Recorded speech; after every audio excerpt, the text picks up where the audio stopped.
All right, guys, let's get into this. Um, one thing that I wanted to quickly relate about the contracts and the Social Security card. These mostly applied for by our so-called mothers, which means that essentially they are contracting with a child, somebody that does not have legal capacity, which means that all contracts that are made with somebody that is not of legal capacity are voidable contracts, especially with a so-called child, because once you become aware of the contract, if you no longer want to be in the contract, you can void the contract. So anyway, let's get into the money. As we've already talked about, the so-called Revolutionary War was not about taxes. It was about loans. So, that being said, excuse me, Title 31, Section 5118, this is essentially the codification of what is best known by those in the know, HJR 192, or better known, House Joint Resolution. This was signed back in 1933 during the so-called Emergency Banking Act. And what took place was, as we talked about earlier in the other video, that obligations are discharged on payments, so-called, dollar for dollar. The problem is the 1913 Federal Reserve Act created a private for-profit banking, central banking system that does not use real money. There is no so-called gold backing anything called a Federal Reserve note. In fact, if you looked up, let's see, we'll get here, we'll go UCC definitions.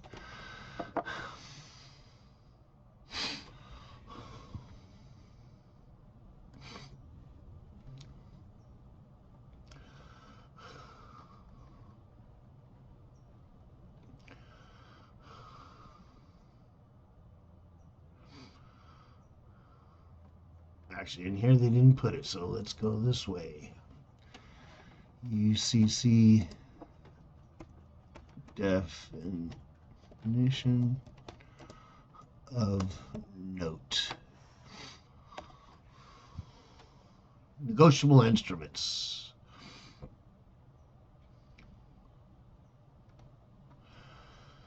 Let's go in here, see what this one says.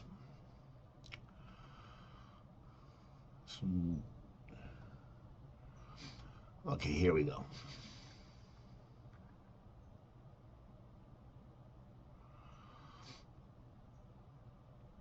Right here, it says, a promise or order other than a check is not an instrument if it is at the time it is issued or first comes into possession of the holder. It contains a conspicuous statement, however expressed, to effect that the promise or order is not negotiable and or is not an instrument governed by this article.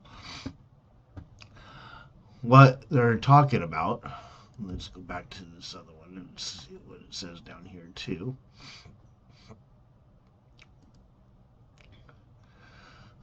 See if this one covers note. I believe this one will. The other one did not. Yes, it doesn't have note in here.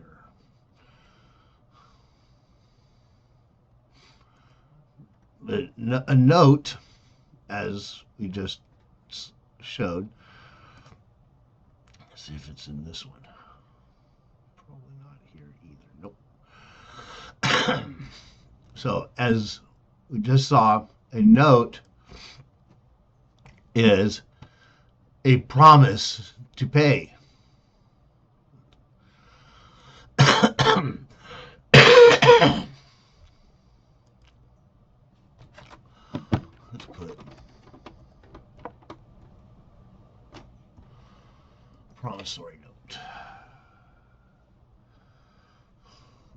actually type in UCC.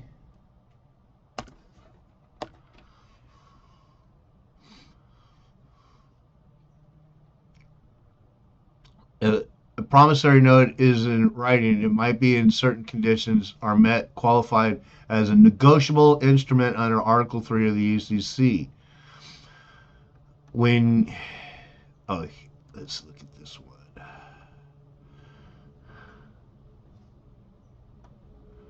Yeah, see, it still doesn't. Okay, yes. As an instrument is a note if it is a promise, and it is a draft if it is an order. This is the wording that I was looking for right here. A note is a promise. You look on the so-called Federal Reserve note, which I will pull one up here. Got the so-called Federal Reserve note. Nope. And it says right at the very top, Federal Reserve note. Right there, note. Also says it right here. This note is legal tender. Well, all these words should be looked up. Look up legal, look up tender. What should all these words mean to you? Well, it comes down to this. All there is negotiable instruments and promissory notes. It's a promissory note. It's a promise to pay.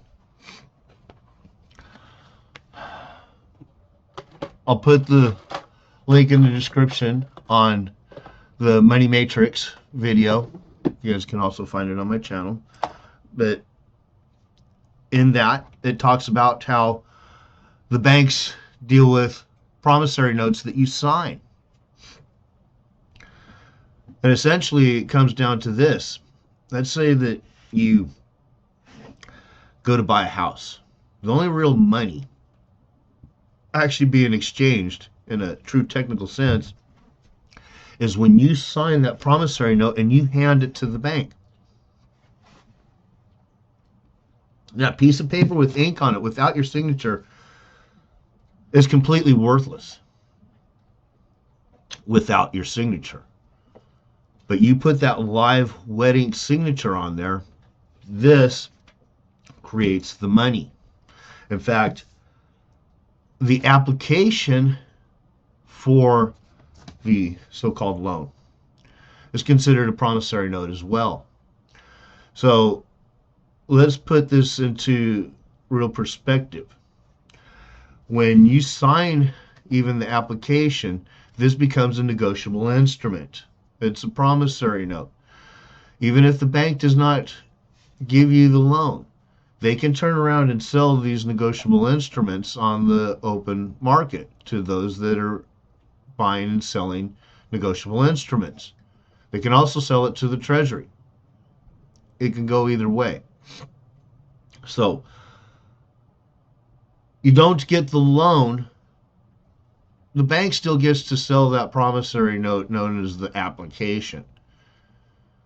You got the entire amount of that so-called loan that you didn't get. They just stole your money because essentially banks are in the business of buying promissory notes. If that application is a promissory note, then that means that they stole your signature, they stole your money, they kept that, and then they turned around and sold that promissory note to somebody else on the open market and made more on it. It is that simple. Now let's go into if they give you the loan. You got your application as a promissory note, and then they have you sign sometimes as many as three more promissory notes through the process of escrow, which means that they just go on the one-time basis. They only sell these things one time, and I'm led to believe that they'll sell them as many times as they can get away with, but that's a whole other story. Let's just stick with one in each. For promissory notes they've got out of you, 4 times the amount of that fucking loan they've stolen from you. 4 fucking times. So, then, of course, this is going through escrow. As you're done with escrow, you're walking out the fucking door. They've got you convinced that you owe them with interest the amount of that loan. And the interest is typically going to make it to where you end up paying about 3 times the amount of that fucking loan. So now they've made 7 fucking times the amount of that loan. 7 fucking times the amount of that fucking loan. You want to know how the filthy rich bankers get filthy rich? This is how they get filthy rich. It's fucking insane.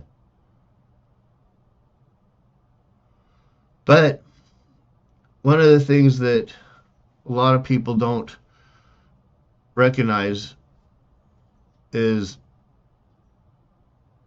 this whole thing that, that you look at the debtclock.org, and here it goes. It's zinging along still. Fuck, that shit goes fast, man. You can't hardly even see the single digit numbers. And they say debt per citizen. I love this. What the fuck is a citizen? We already talked about that. Agree to be a citizen. Here's your fucking debt. Per citizen, $91,000. Anyway. So, when it comes down to it, and like we discussed in the other video, the dollar is just a simple unit of measure. Money is just another word for sufficient consideration. Sufficient consideration is the quid pro quo, the this or that in any kind of a contractual situation. The problem with the system as it stands is that none of us are immune to the use of the so-called Federal Reserve note. I certainly cannot go to certain places where they do cash-only businesses. Now, if I want to go get some flour from the local cannabis store, can I do that? Can I walk in to most of these places without having a Federal Reserve note? Yeah, no, you can't. Because a lot of them, they don't even accept so-called credit cards or debit cards or whatever. Now, some of them that is changing, but the reality is most of them don't. So,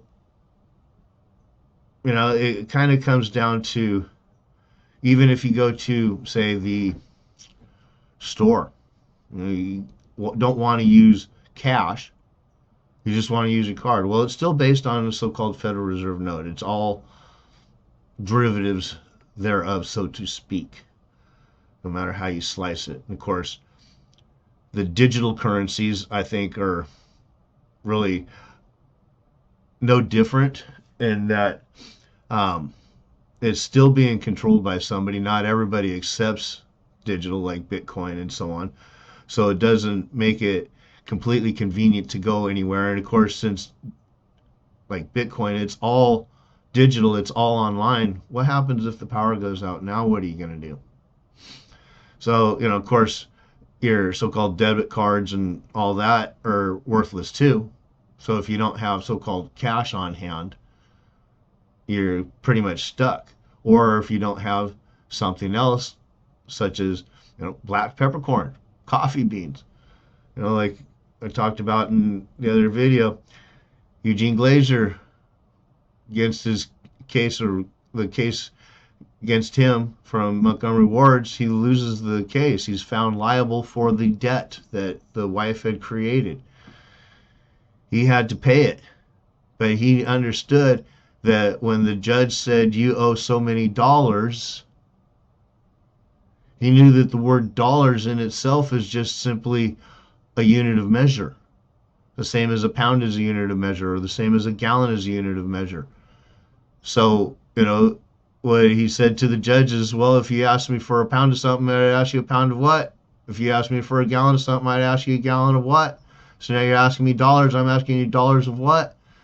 The judge says, make it whatever you want. For all I care, you can make it coffee beans. Well, the thing that I find interesting is Eugene Glazer didn't hear that first part really, and that he could really make it whatever he wanted. He could have made it freaking grains of sand. But the judge said, go with the coffee beans. He said, for all I care, make it coffee beans. So Eugene Glazer went with coffee beans. But that did actually spark the interest and attention of a lot of people who started paying taxes with their coffee beans, or with coffee beans. And I correct myself there because that's where we really get into the other part of this, the topic on this video, because it's not just money but ownership too. People think that they own all kinds of things. They think they own everything for the most part, and it's pretty simple. And even the self, I'm a work in progress, and I am still having to unlearn and correct the self, especially when it comes to the idea of ownership. This is mine, that's mine. We can't own anything. I know people think, oh, I own this, I own that. Yeah, right. First and foremost, God created you, God created Earth. Everything that we see, everything around us, camera and phones and computer, whatever, all the materials for this all came out of Earth. I have yet to see anybody show me a title deed with God's name and live wedding signature on it. You show me a title deed with God's live wedding signature on it, now we can start talking about ownership. But until you fucking can show me where you own something of God's, and I'm including the body in this. People think, oh, I own the body. Really? Cut the hand off and see how much you own it now.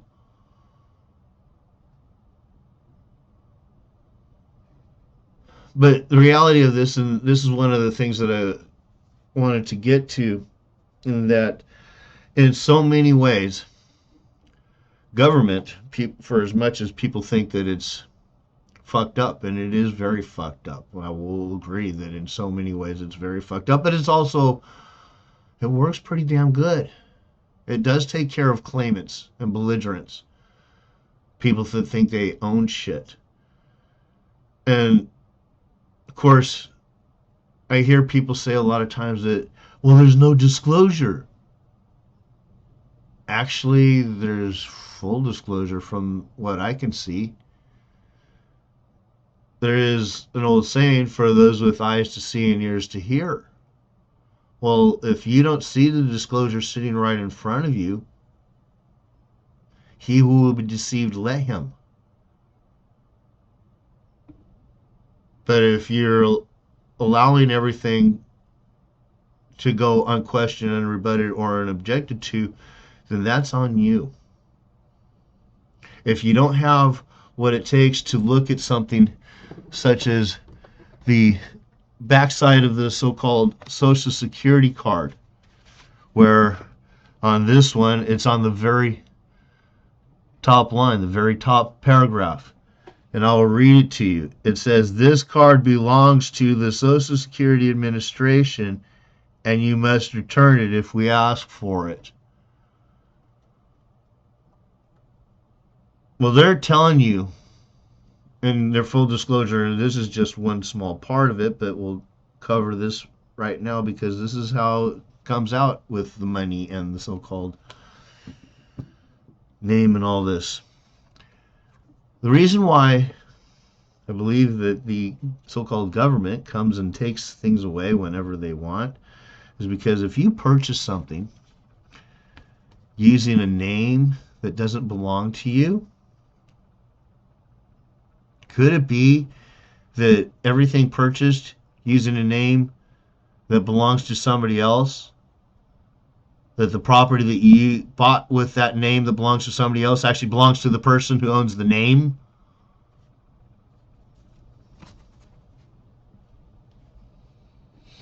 Think about it. And here's your next one. We just covered money. What is so-called money? Well, ask yourself this. If the Federal Reserve note is a promissory note, it is not payment for something. Could it be that if you do not pay for something, you cannot buy it? And if you cannot buy it, how can you possibly own it? Could it be you're just simply using it? And of course, one of the biggest ones that not everybody sees this because not everybody allegedly thinks that they own a house. But if you were to look on the so-called county property tax paperwork, it does not say owner on that paperwork. It says tenants. Tenants. You usually have the S in parentheses. Tenants. There's full disclosure out there that you can't own anything. And for those with enough discernment to realize that the fucking Federal Reserve note is a promissory note, they realize that, yeah, you can't pay for anything, so you haven't bought anything, so you technically really don't own anything.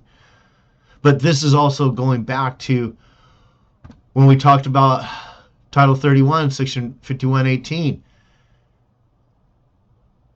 Obligations are discharged. Not, and they say payment, but how is it payment if the debt is discharged? It's not actually paid. This is, of course, some word trickery that they want in there to keep people believing in the illusion that you can actually pay for something. But the reality of this too, and think about this. If Title 31, Section 5118 says that no debts can be paid off, it can only be discharged, then why don't we just discharge the national debt? Just discharge it. Why does there have to be a debt so-called per citizen? And what do they mean by that? What do they mean per citizen? Is that the amount that the citizens need to actually cough up? Every citizen needs to cough up $91,000 plus nearly $92,000? And dollars of what? So this is where the illusion starts to really tighten that noose around the neck of the so-called people, the slaves, the citizens. People that are too fucking scared to actually realize that this is all a lie. There is no real debt. It says so right here in Title 31, Section 5118, that all you got to do is just discharge it. And payment dollar for dollar? Again, dollars of what?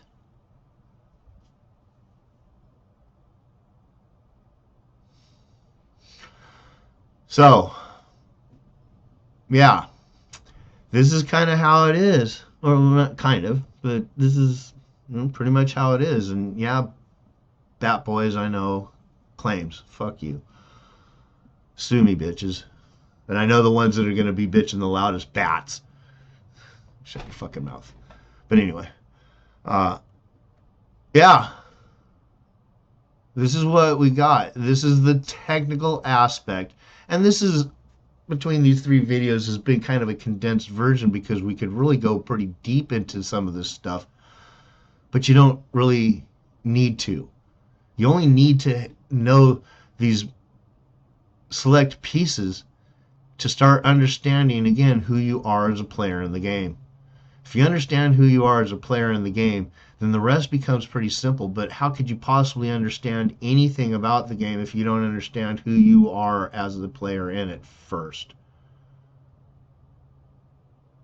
Think about it. If you don't know who the fuck you are, then how the fuck are you going to know any of the rest of it? And here's some thought process on some of this. You know, I had on here, where is it? We'll scroll up here. You know, the public officers as trustees to the public. The trustee is the only one that is bound to or obligated to perform. And it's been said that, you know, the police or the public servants are supposed to be, well, our servants. Well, if they're our servants, wouldn't that mean that the so-called people are the master? I think it does. And I believe that the reality of that is this. First and foremost, if the people are the masters and the GovCo agents are the servants, when I should say, has the master ever asked the servants, the slaves, permission to do anything? Doesn't it go the other way around? Don't the servants have to ask permission of the master to do something?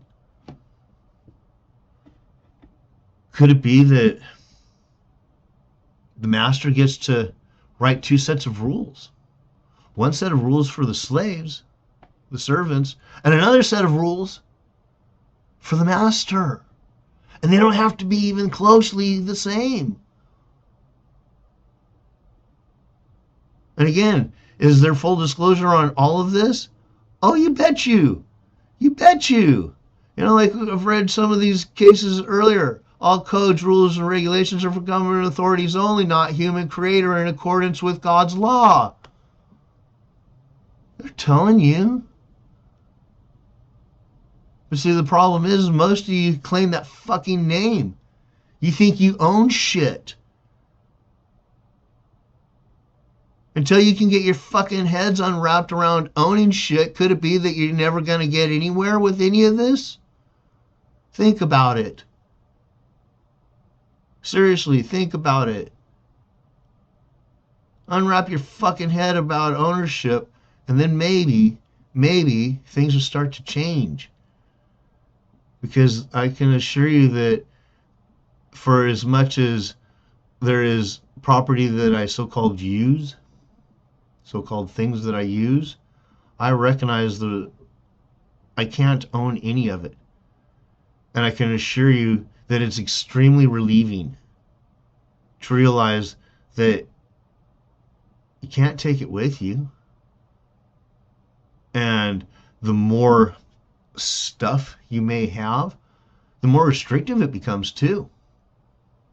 Because if you have a lot of things to take care of, well, that taking care of things is extremely restrictive on just being able to get up and go and do whatever you want whenever you want, because, oh, I've got to go and take care of this or I got to take care of that. You don't have the time to just go off and do whatever you want.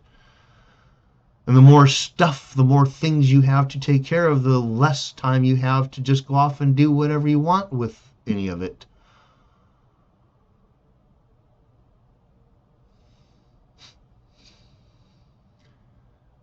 So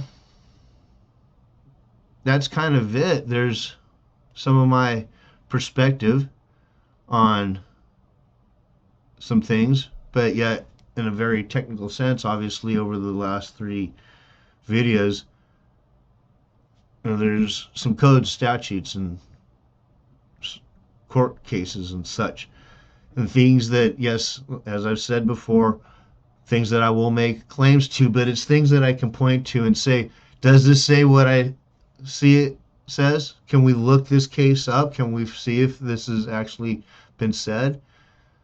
I know it does because I have. When I had access to Westlaw in law school and pre-law, I looked all this shit up. I looked up all these cases. I looked it all up. Anything that I couldn't find, I deleted from lists. I do not cite anything that I cannot pull up and say, does this say what I think it says? And if it doesn't say it, please show me. Please show me. In fact, I'll even go so far as to say this. About a month or so ago, month and a half ago, speaking with a brother he was getting ready to deal with, or he was in the midst of, I should say, dealing with a so-called legal issue, so-called traffic ticket. But they were trying to get him for more than just a so-called moving violation. And we were talking about a definition, the definition being a court of record in Black's Law 4th edition. The brother opens up the PDF and says, what definition are you talking about? And I was like, what the fuck? What do you mean, what definition? The definition that's like right there. So no, dude, it says C Court Supra. Got Black's Law 4th right up here on the shelf. The reason I bought that Black's Law 4th was for this definition. I'd seen a video about the definition in Black's Law 4th versus Black's Law 5th, which is also right there next to the Black's Law 4th. And how the definition in Black's Law 5th was watered down. Well, this is a full-on Mandela effect, or Mandela moment, whatever the fuck it's called. Because I can assure you now, I took pictures of those definitions. I had both those dictionaries open to those definitions. It is missing now in Black's Law 4th. So, yeah. That being said, I will point to stuff and say, let's go see if it says what I think it says. This was one of those situations where I said that. Of course, the definition was no longer there. I can't stop that. If shit like that happens, there's nothing I can fucking do about that. Other than hope that somebody else has read the definition of Black's Law 4th Court of Record, and they can now open their dictionary and see that it's no longer there and say, yeah, I remember it being there and it's no longer there. That's the only thing I can say about that. But, again, that being said, this is some of my experience, some of my twist on everything based on the things in their writing, the things in their words that I can find. The technical aspect of recognizing that the first and foremost, most important question that should always be asked in every given situation: is there a claimant? If you're not asking this one simple question, you're shooting yourself and you're quickly reloading. You're shooting yourself in the foot. I'm sure I've seen some videos of what happens when you shoot yourself in the foot. You're not going to want to do that. And you're not going to want to quickly reload, but that's what the fuck you doing.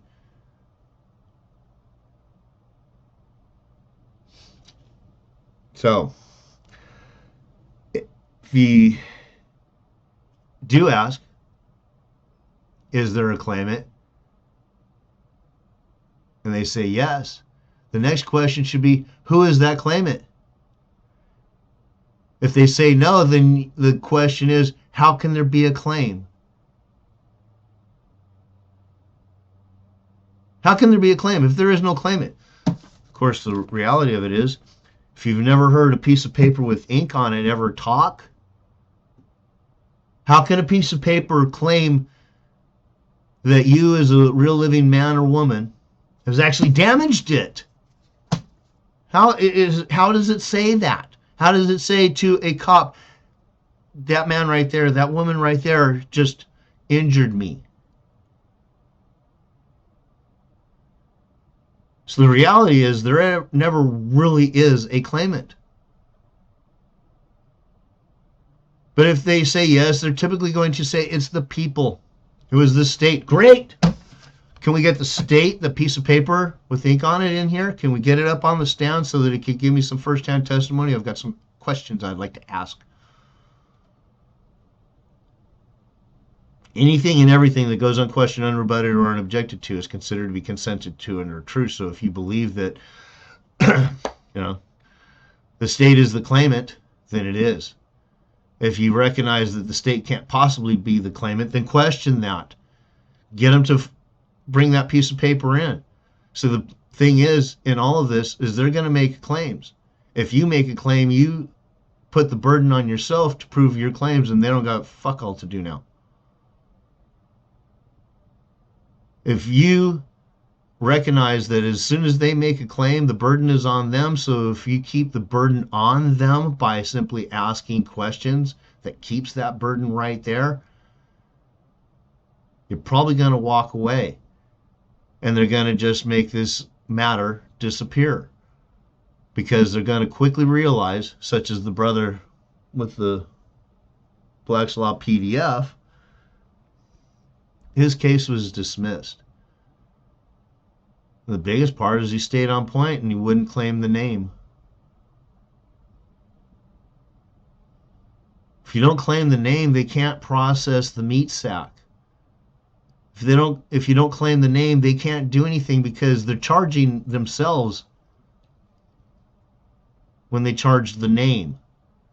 They need you to claim that name, to think that you are that name, so that you can actually assume liability for whatever the fuck. You become the trustee. So, there you go.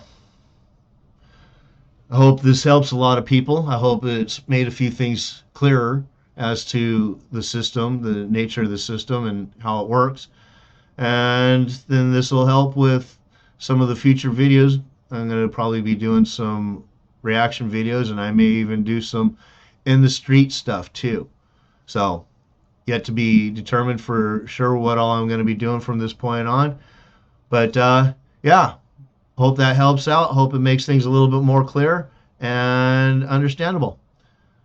Talk to y'all soon.